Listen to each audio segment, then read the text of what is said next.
ज्यादा ताऊ वाली बात दिखाओ तो ना। बैठा बैठ ऐसी भाई इनका बैठाओ, पहले सुना। जब कहा है कि क्षमता रखा करे तो सुना क्षमता रखा भाई माइक चालू करो। हेलो, अच्छा ये बताइए सबसे पहले भौजाई कौन कहा था? अरे तू छोड़ दी हूँ, तू कम छोड़ दी हूँ भैया, हम तो बतिया तो कहा थे। सबसे पहले भौजाई कौन कहा था आप लोग बताओ। ये बतिया हम कहते और यार आज तक कोई कलाकार साला पैदा ही नहीं हुआ जिसको अगले कलाकार के गीत उसको पसंद आ जाए। सुना पहले कहा, सुना सुना बैठा तोरे की नहीं हम नहीं बोला, सुना। और ये जवाबी कलाकार है, 8 कौड़ी में मंच छोड़ के भाग गए थे। और ये जवाबी कलाकार। क्या गाती हो तुम? बिरहा गाती हो, क्या गाती हो तुम? नहीं अब बताइए, यही 8 कौड़ी सूर्यभान गुरुजी। आशीष भाई, हेलो आशीष भाई जहाँ भी हो आप इनको पहले शांत कराइए। हम अपनी बात को रख रहे हैं, हमने इनको कुछ अपशब्द नहीं कहा। नहीं आपने अपनी मैं बात को रख रहा हूँ, तुमको कुछ अपशब्द नहीं कह रहा। दोनों कलाकार बंद कर दीजिए आप लोग प्रोग्राम। झगड़ा करने का मंच नहीं है, आप लोगों को सम्मान के लिए बुलाया गया है, गाना गाने के लिए। यहाँ झगड़ा नहीं कीजिएगा आप लोग। हाथ जोड़कर प्रार्थना है आप दोनों कलाकारों से। हेलो हेलो चाचा, हम कुछ अपशब्द नहीं कहा। 2 मिनट के लिए चालू करिए। अगर हमने कहा हो तो आप सब बता दीजिए। एक बात हम आप लोगों से कहना कह रहे हैं, मैं किसी को अपशब्द नहीं कह रहा हूँ। एक बात कहना चाहते हैं। काजल पहले बात सुन ला, हमारी बात पहले सुना, पहले बात सुना। हमारे मोबाइल में मैं आपको कॉल डिटेल दिखा देती हूँ। सब कोई आप लोग बैठ जाए, पहले बैठ जाए। सुना सुना ए काजल, मैं बताना नहीं चाहती थी, मैं कॉल डिटेल देखिए आप लोग आपस में झगड़ा कार्यक्रम लिखा गया है। नहीं अब जब बात आ गई तो बात ही होगी। अच्छा, जब से ये कार्यक्रम लिखा गया है। हाँ बताइए। मेरे पास 4-5 बार सुना। तू बैठू कि नहीं बतावा ना बैठा। आशीष भाई, मैं इनको कुछ बोल नहीं रहा हूँ, सिर्फ अपनी बात को रख रहा हूँ और कृपया मुझे मेरी बात को रखना दिया जाए। मैं और एक बात बताइए। हेलो रखा पहले तू बैठ। सुनो, बैठ जा काजल, बैठ जा पहले, सुन ला मेरी बात सुन लीजिए। अरे कबीर साहब की बात कहे हैं, तेरी कबीर साहब कभी लिखे अरे यार आशीष भाई, हेलो कि नैहर यहाँ है कि ससुराल यहाँ। अरे हम बतावत थे, पहले बैठ जा, हमका बतिया तो रखे देबू भैया हो। हम बतिया ने कहा था, इनका का बोल दिया करेजा, का बोला हम अपन बतिया ने रखा थे।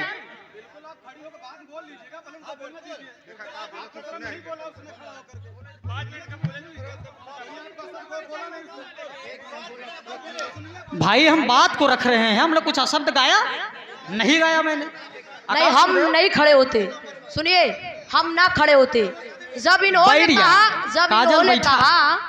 सुना, बैठ जा, बात बोलो कहेंगे, बस एक बात कहेंगे फिर हम बैठ जाएंगे। अरे सुनबू पहले, तू बैठ जा। हम तोहरी गाय नहीं बोला है, तोहरी गाय नहीं बोला, जिन बोला बस इतना ही हम कहा था। दादाजी बैठ गया, बैठ गया। हमका अपन बतिया रखे थे राजू, हम कहा थे, हम अपन बातें नहीं रखा थे। हम कहा हम भाई बात को रख रहे हैं, हम बैठ रहे हैं यार। एक बात मेरी सुन लीजिए बस। बैठ गया काजल, हम कहा थे बैठ गया प्रेम से। मैंने अरे पगली बैठ गया। हेलो हेलो, हमका कहा जा अपन। 1 मिनट के लिए मेरी बात सुन लो।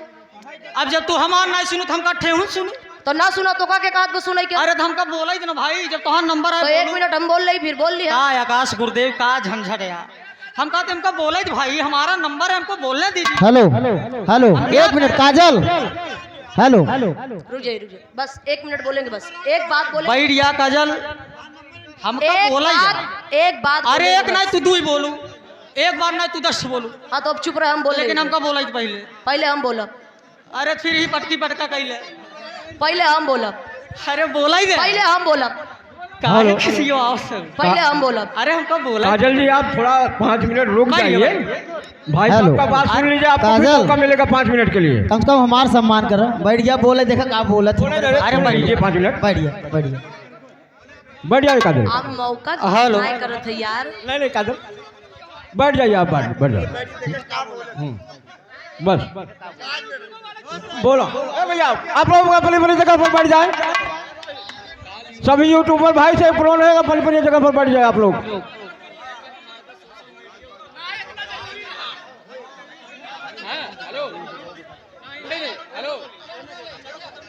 सुहाना जी आप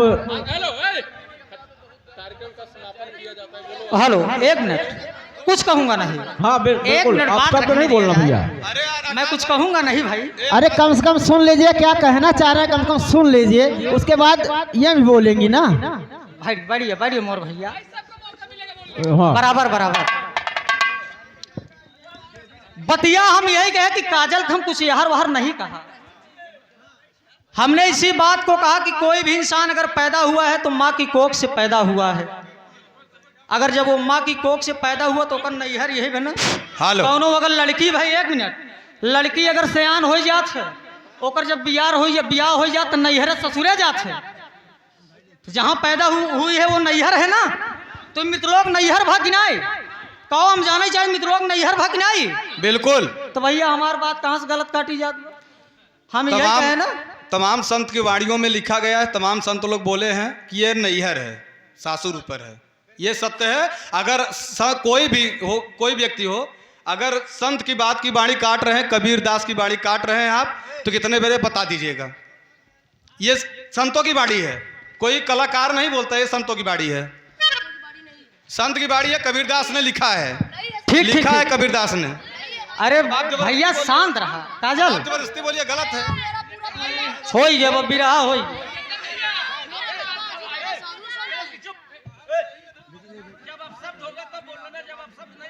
अरे भैया हम कहाँ अब शब्द हमने कहा कुछ।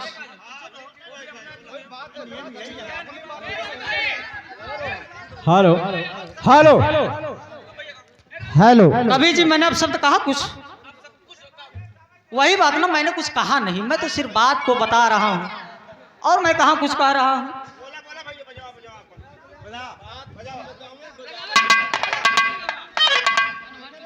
शांत रहा शांत रहा। और रही बात, अब बात तो ढेर हो गई। अब लाइव में कभी मुलाकात होगी कि नहीं मंच के माध्यम से काजल जी से? होए बात रे शेर, क्या बात। और शांति शांति बना मोर भैया। देखा कलाकार कोई बाहरी नहीं है, सब अपने हैं, यहाँ सब अपने हैं। कलाकार कोई जौनपुर से आया है या कौशाम्बी से आया है, कोई बात नहीं है, कलाकार अपने होते हैं। इसलिए मैं इसके आगे कुछ कहूंगा नहीं। कहना तो मैं बहुत चाहता था साथियों, लेकिन अब नहीं कहूंगा, नहीं तो विवाद बढ़ जाएगा और ये मैं नहीं चाहता हूं कि विवाद बढ़े। अब जब कभी विवाद करेंगे रहे तो दूसरा मंच लागे। और आकाश गुरुदेव के कहने से मैं कुछ नहीं कहूंगा, समाप्त कर रहा हूं। अगर उधर से अगर कुछ कहा जाएगा तो मैं खड़ा हो जाऊंगा तुरंत, लेकिन इसीलिए मैं बंद कर रहा हूं सिर्फ आकाश गुरुदेव के बात से, मैं कुछ नहीं कह रहा हूं। आइए कोई लाइन बजा दीजिए गुरुदेव। हाय हाय रे जिस भजन में राम का नाम न हो, हाय हाय रे जिस भजन में राम का नाम न हो, उस भजन को गाना ना चाहिए। जिस भजन में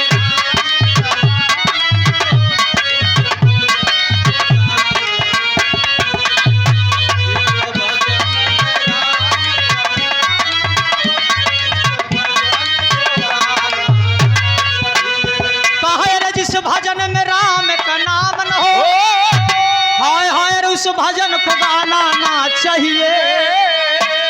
जा अरे बिटिया के तनी भी प्यारी हो, सूरज बाबू, अरे बिटिया के तनी भी प्यारी हो, उससे घर घर घुमाना ना चाहिए। बिटिया के तनी भी प्यारी हो, उसे घर घर घुमाना ना चाहिए। बिटिया की तनी भी प्यारी हो, उसे घर घर घुमाना ना चाहिए। मायर बिटिया के तनी भी प्यारी हो, ए महीप गुरुदेव, उसे घर घर घुमाना ना चाहिए। क्या ये सब ज्ञान वाली बात है? बिटिया कितनी भी प्यारी हो, उनका घरे घरे घुमावे ना चाहे, आ घरे घरे घुमाए को लबर चटनी भाई जाना। अरे बिटिया कितनी भी प्यारी हो, अरे उसे अक्सर घर घर घुमाना ना चाहिए। अरे बेटवा कितना भी प्यारा हो, बेटवा कितना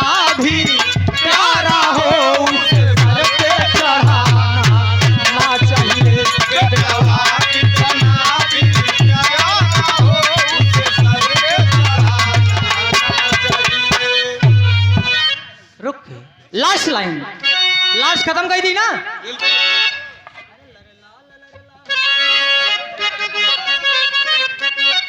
ये लाइन बा,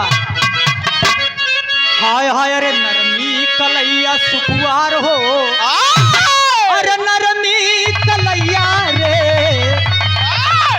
हाय हाय अरे नरमी कलैया सुकुआर हो, अरे गड़ी जाला कंगनवा, नरमी कलैया सुकुआर हो, गड़ी जाला कंगनवा, नरमी कलैया सुकुआर हो, गड़ी जाला कंगनवा। लेकिन आज ये महफिल आशीष भाई ने सजाया है साथियों, और मैं चाहूंगा धर्म के बड़े भाई आप आशीष भाई मंच पे आ जाइए, धीरज भाई जहाँ कहीं भी हो मंच भाई जा। अरे बिरहा भैला बरियार हो, बिरहा भैला बरियार हो, अरे जमुआ कई धरतिया, बिरहा भैला बरियार हो, जमुआ के धरतिया, बिरहा भैला बरियार हो, जमुआ के धरतिया। और ये देखें शानदार पुरस्कार, और ये देखें धीरज फ्लावर डेकोरेशन है एवं इवेंट, पता जमुआ बसना प्रतापपुर प्रयागराज।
कहना है हनुमान जी की एक दो लाइन की गीत हो जाए। हेलो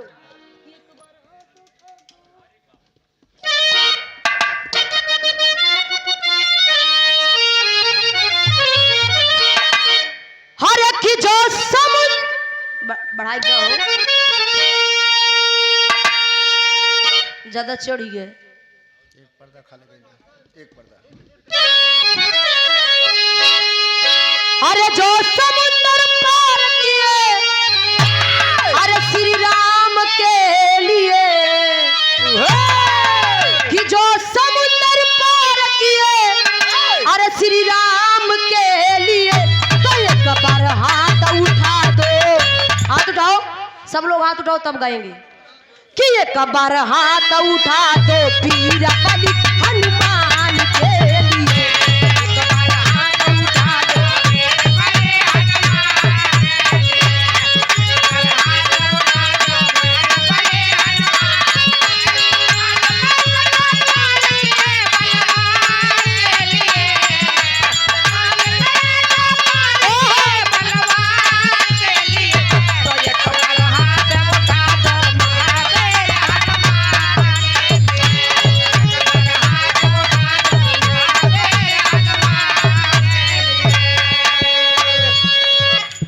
सागर को लांग के इसने सीता का पता लगाया,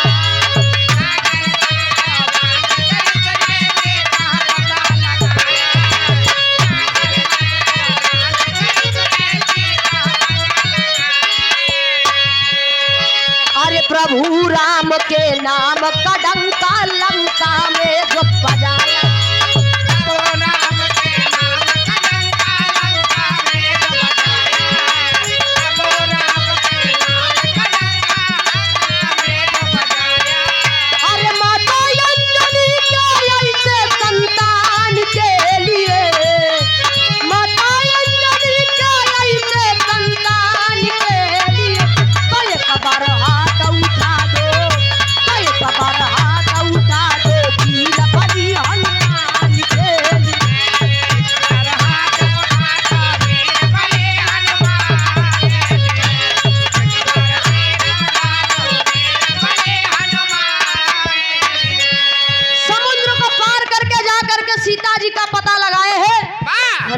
वो वीर है बाबूजी, लंका में जाके श्री राम जी का डंका बजाए हैं।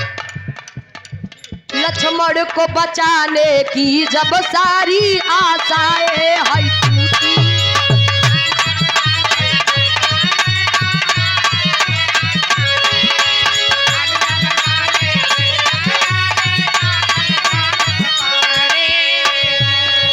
ये पवन वेग से जाकर लाए संजीवन है टूटी।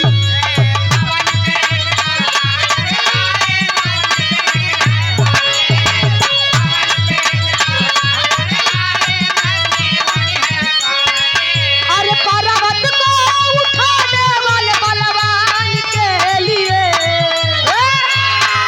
अरे पर्वत को उठाने वाले बलवान के लिए, तो एक बार हाथ उठा दो, तो एक बार हाथ उठा दो वीर बलि हनुमान के लिए।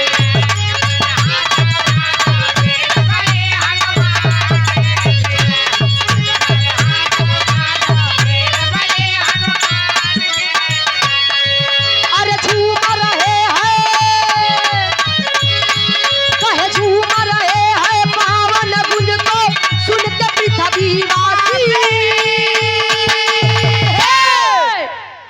तब बम बम बोल रहा है, बम बम बोल रहा है,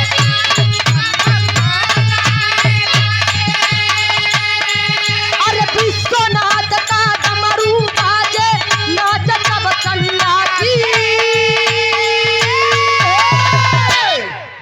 तब बम बम बोल रहा है,